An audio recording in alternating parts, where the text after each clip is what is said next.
Na faculdade de engenharia, eu tive uma matéria bastante interessante chamada Programação Linear, ou PL. Programação linear é uma ferramenta de administração de empresas ou organizações que visa calcular o ponto ótimo de produção de determinados produtos a partir de condições limites. Não vou explicar toda a matemática da coisa não. Meu canal não é sobre matemática, nem daria tempo de explicar tudo em um vídeo rápido do YouTube. Mas prometo que isso é relevante para explicar a tragédia dos inteiros. Só para vocês terem uma ideia de como funciona, um problema típico de PL diz algo como: a Politoy S.A., fábrica de soldados e trens de madeira. Aliás, esse é um problema típico mesmo. Se você procurar no YouTube, vai achar vídeos explicando exatamente esse caso. A Politoy produz então soldados e trens de madeira. Cada soldado é vendido por R$ 27,00 e utiliza R$ 10,00 de matéria-prima e R$ 14,00 de mão de obra. A produção do soldado precisa ainda usar o maquinário da área de acabamento por 2 horas e o maquinário da área de carpintaria por 1 hora. Cada trem de madeira, por sua vez, é vendido por R$ 21,00 e utiliza R$ 9,00 de matéria-prima, R$ 10,00 de mão de obra, 1 hora de acabamento e 1 hora de carpintaria. A Politoy não tem problemas no fornecimento de matérias-primas, não há limites aqui, mas só pode contar com 100 horas de acabamento e 80 horas de carpintaria por mês, por alguma limitação física do espaço. A demanda mensal de trens é ilimitada. Quantos trens forem produzidos serão vendidos, mas no máximo 40 soldados são comprados a cada mês, portanto existe um número máximo de soldados, não adianta produzir mais do que 40 que não vai vender. A Politoy, lógico, deseja maximizar os seus ganhos mensais. Formule um modelo matemático a ser usado nessa otimização e responda quantos trens e quantos soldados a Politoy deve produzir por mês para otimizar o seu lucro. Daí, usando fórmulas lineares com várias variáveis, estabelecendo condições de contorno com as condições colocadas, é possível usar alguns métodos matemáticos e calcular qual seria a produção ótima de soldados e trens para otimizar o ganho da empresa. De novo, não vou explicar toda a matemática por trás disso, mas é suficiente saber que é complexo, mas sim é possível resolver esse problema. Esses modelos, lógico, podem ser expandidos para determinar e otimizar a produção de toda uma fábrica, envolvendo diversos produtos, peças sobressalentes, etc. Lógico, à medida que os modelos ficam mais complexos, com mais variáveis, torna-se impossível resolvê-los à mão, mas existem hoje ótimos programas de computador para isso. Existe toda uma área de estudo por trás disso, são vários algoritmos e métodos para resolver as matrizes de PL, algoritmos simplex, Karmakar e outros. Mas é importante ressaltar que sim, é possível fazer esse cálculo. Isso é usado diariamente em empresas do mundo todo para otimizar seus processos. Engenheiros de produção brincam com essas coisas todo dia por aí. Agora, se é possível fazer isso para todas as variáveis de uma grande empresa, por que não de todo um país? Se é possível calcular e otimizar a produção de cada item no país, não seria melhor haver um governo centralizado que rodasse um enorme modelo de PL e determinasse o que cada um de nós deve produzir de forma a otimizar o bem-estar de todos? De fato, os teóricos comunistas da União Soviética tiveram exatamente essa ideia, e a área de PL se desenvolveu muito devido à sua aplicação lá. Afinal, quem diz que o cálculo econômico é impossível no socialismo?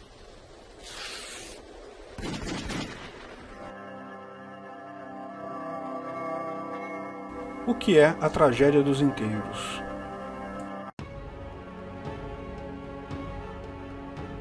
Foi Mises que, mais do que dizer, provou que o cálculo econômico é impossível no socialismo. O socialismo está fadado a falhar por vários motivos, sendo um deles a impossibilidade de estabelecer o valor das coisas sem um livre mercado.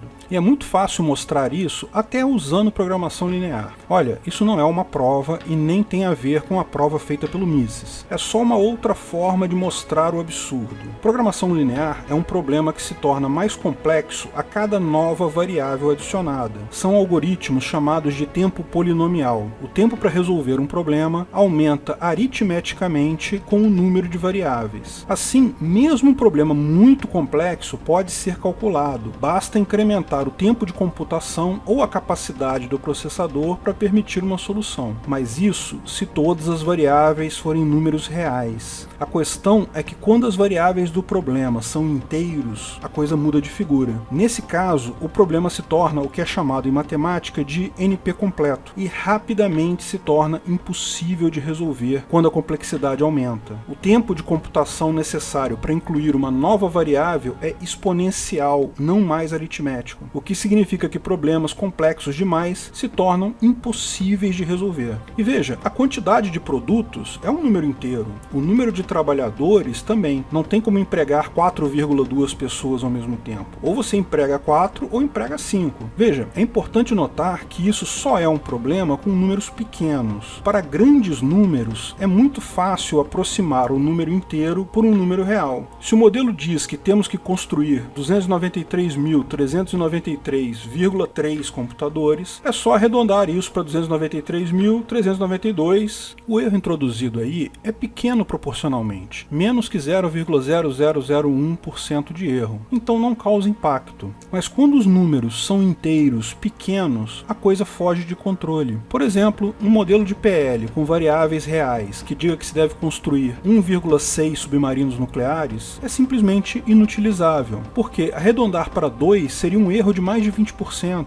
e arredondar para 1 seria um erro ainda maior. Não se pode simplesmente aceitar um erro tão grande. O custo desse erro no resultado final seria monstruoso. Isso é o que meu professor da época chamava de tragédia dos inteiros. A coisa funciona lindamente para números reais, mas quando usamos para inteiros, principalmente quando esses números inteiros são pequenos, o erro fica enorme e inviabiliza o uso em problemas muito complexos. Existe até toda uma área dentro da programação linear chamada de programação inteira, que é muito mais complexa que a programação linear e lida, lógico, com a questão das variáveis inteiras. Mas, embora proponha outros algoritmos como branch and bound, branch and cut, branch and price, no final das contas, o problema é insolúvel para a maioria das aplicações reais muito complexas. A prova de Mises sobre a impossibilidade do cálculo econômico é diferente disso, claro. Não se trata apenas da complexidade exponencial do cálculo. Afinal, em tese, pode ser que um dia existam computadores tão potentes capazes de calcular equações NP completas com trilhões de variáveis. Quem sabe, decidimos comprar alguma coisa quando o valor subjetivo que damos àquele produto é superior ao preço, mas ninguém sabe realmente o valor que damos para aquele produto. E isso gera um impacto muito grande, principalmente quando surgem novos produtos. Por isso, Mises concluiu que o modelo soviético poderia funcionar por um tempo devido à memória do mercado anterior, ou pela cópia de valores de outros mercados livres. Mas quando as inovações tecnológicas e novos produtos fossem surgindo, seria impossível saber o valor dessas coisas porque não há como calcular a demanda para algo que não existe. Não há como incluir uma fórmula na PL para calcular alguma coisa que ninguém sabe se é necessária ou não, se será usada ou não. Nem preciso dizer que Mises acertou com precisão esse ponto. Conforme sua previsão, a economia da União Soviética colapsou de forma catastrófica e, após isso, quando se foi averiguar o que deu errado, descobriu-se que era rotineiro o planejamento soviético usar valores e preços de mercados da Europa e dos Estados Unidos para o seu planejamento. Vou ainda fazer um vídeo em detalhes sobre o problema do cálculo econômico no socialismo do Mises. Quando eu tiver feito, coloco o link aqui. Mas engana-se quem acha que a tragédia dos inteiros resume-se apenas à complexidade do cálculo econômico no regime socialista. Como explicamos, esse tipo de conta é feito por empresas de todos os tamanhos. Não é uma ferramenta perfeita, mas é uma boa ferramenta para administração de empresas e linhas de produção. Mas, da mesma forma, quando lida com números pequenos, gera erros grandes. E exatamente nesse ponto, reforça o que o senso comum diz sobre regras trabalhistas, na verdade sobre quaisquer regras coercitivas colocadas sobre relações voluntárias. O custo dessa regra será paga pela parte mais fraca. Por exemplo, o comércio de cerveja é um acordo entre duas partes voluntárias. De um lado, o comerciante quer vender cerveja, do outro lado, o cliente quer comprar. Ninguém é obrigado a fechar negócio com ninguém. O vendedor só vende se quiser, o comprador só compra se quiser. Portanto, é uma relação voluntária. Agora, se o governo inventou mais um imposto sobre a cerveja, o comerciante, que é a parte mais forte dessa relação, imediatamente vai incluir o custo dessa nova regra no preço. Quem vai pagar é sempre a parte mais fraca. Já explicamos em outro vídeo como as leis trabalhistas sempre prejudicam os trabalhadores. A relação de trabalho também é uma relação voluntária. Ninguém precisa empregar ninguém, ninguém é obrigado a trabalhar para ninguém. Portanto, uma relação voluntária. Porém, uma relação cheia de regras aleatórias que, claro, são todas pagas pagos pelo empregado. Eles são a parte mais fraca da relação de trabalho. Se o governo impõe um custo nessa relação, a parte mais forte, o empregador, prontamente transfere o custo disso para a parte mais fraca, o empregado. E além disso, leis trabalhistas e o custo associado a elas é sempre muito tranquilo para grandes empresas. A Volkswagen do Brasil tem cerca de 15 mil empregados. Suponha que o governo aprove uma regra qualquer, sei lá, aumenta a licença paternidade de 20 para 30 dias. Os administradores vão lá fazer as contas, descobrem que ela vai precisar contratar 423,7 pessoas para cumprir a folga dos funcionários em licença paternidade, o que pode ser arredondado para 424 pessoas. Com isso, o custo da folha de pagamento vai aumentar 5%, portanto, novos empregados serão contratados com um valor 5% menor para compensar tal custo, jogando, lógico, o custo na parte mais fraca. Ela não pode diminuir o salário dos funcionários atuais, vai fazer isso apenas na renovação dos funcionários. Então vai ter que aumentar o preço dos carros em 2,6% para fazer frente aos novos custos. Bastante simples, coisas desse tipo são feitas rotineiramente em todas as grandes empresas, sempre que políticos parem leis idiotas aleatórias. Mas agora, pensa na Dona Júlia, que tem um armarinho com 4 funcionários. Lógico, Dona Júlia também faz suas contas. Provavelmente não conhece programação linear, nem usa nada tão complexo, mas ela faz suas contas. Sabe que precisa de 2 pessoas na loja a cada momento, uma no caixa e outra para atender os clientes. Com 4 empregados, considerando férias, licenças e limite de 8 horas de trabalho, ela consegue manter sempre 2 empregados a cada momento. Mas agora ela fez as contas, e isso não vai dar mais, ela vai precisar de 4,3 empregados. O erro no caso da Volkswagen, ao passar de 423,7 para 424, é um erro ínfimo. A empresa nem vai sentir. Para Dona Júlia, é uma tragédia. Ela é vítima da tragédia dos inteiros. Se ela arredondar para 4 ou para 5, o erro vai ser enorme, o custo vai ser muito grande. O negócio dela é pequeno, gira pouco dinheiro, mas um empregado pode simplesmente tornar todo o negócio inviável. O que é uma mera conta simples para a Volkswagen, para Dona Júlia é uma tragédia. Mas lógico, quem vai sofrer mais serão os empregados da Dona Júlia. Ela não vai manter a loja se tiver prejuízo, não vai contratar um 5º funcionário se isso vai fazer ela perder dinheiro. Então existe a chance grande de, ao invés de contratar mais um, ela demita todos os 4 e mova seu negócio para a internet. Isso vale para você como pessoa também, como empregado de uma empresa. Qualquer lei que o governo passe, incluindo, digamos, que a demissão de um funcionário precisará pagar uma multa de X reais, se você está empregado, isso pode até ser bom num primeiro momento. Você é demitido e recebe a multa X. Ótimo, você ganhou além do que esperava. Mas agora você vai procurar um novo emprego. As empresas rapidamente incluíram o X na planilha de cálculos dela, o que significa que, imediatamente, o salário de qualquer pessoa contratada agora vai ser diminuído em um percentual para incluir tal custo. Agora, quem foi mais prejudicado? A empresa emprega milhares de pessoas, demite e contrata dezenas de pessoas por dia. Para ela, empregados são números reais, é fácil calcular e assumir tal custo. Para você, como indivíduo, supondo que você seja um cara que troca muito de emprego, você tem o quê? 10, 20 empregos durante a sua vida profissional? Talvez um pouco mais, provavelmente muito menos. A tragédia dos inteiros vai prejudicar você muito mais que a empresa, porque se você aplicar PL sobre o seu trabalho, você vai estar sujeito a um erro muito maior que a empresa. A sua chance de conseguir um novo emprego não diminuiu apenas o percentual relativo ao custo daquela multa X, mas muito mais que isso, devido ao erro do arredondamento. Absolutamente qualquer regra fatalmente prejudica a parte mais fraca da relação, mas prejudica ela muito mais do que precisaria, porque a parte mais fraca tipicamente lida com números pequenos e sofre a tragédia dos inteiros. A tragédia dos inteiros explica não apenas por que regimes socialistas são impossíveis, como explica por que é impossível fazer uma lei que diminua a desigualdade. Qualquer lei, em qualquer assunto, prejudica muito mais os pequenos, as minorias, as pequenas empresas, os empregados, os mais fracos, do que os grandes. Não importa a intenção da lei, os grandes vão sempre conseguir superar a lei com muita facilidade, jogando custo para os outros. O Estado e suas leis positivadas são uma máquina de concentrar renda. A única forma de termos um pouco mais de igualdade na sociedade é nos livrarmos do Estado e do positivismo.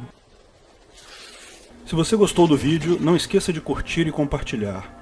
Comente abaixo se tiver qualquer dúvida ou se quiser sugerir novos temas. Se inscreva no canal e clique no sininho para ser avisado de novos vídeos. Lançamos vídeos novos todas as sextas-feiras, eventualmente algum vídeo extra durante a semana. Patrocinadores têm acesso aos vídeos 2 dias antes do público, bem como vários outros benefícios e brindes. Veja como se tornar um patrocinador em http://apoio.ancap.su. Agradecemos a todos os nossos patrocinadores, principalmente nossos patrocinadores VIPs. Álvaro Ribeiro, areanobre.com.br, Bob Dias, Bruno Brinatti, Cláudio Góes, Délcio de Castro Júnior, Keller, Fabrício Biasotto, Gabriel Carres, Igor Vilela Bastos, Limeira Livre, Matheus Azevedo, Matheus Carvalho Silva, Matheus Nardi, Onias Vieira Júnior, Paulo Marcelo Dal Bosco, Paulo Sena, Raul Batista, Rafael Andrade, Rodrigo Andolfato, Sérgio Leonardo, Thiago Abreu, Wanderson Meneghini, Washington Matos Poloto. Se quiser contribuir com o canal, ajudar na divulgação do anarcocapitalismo, veja na descrição do vídeo de que formas você pode fazer isso.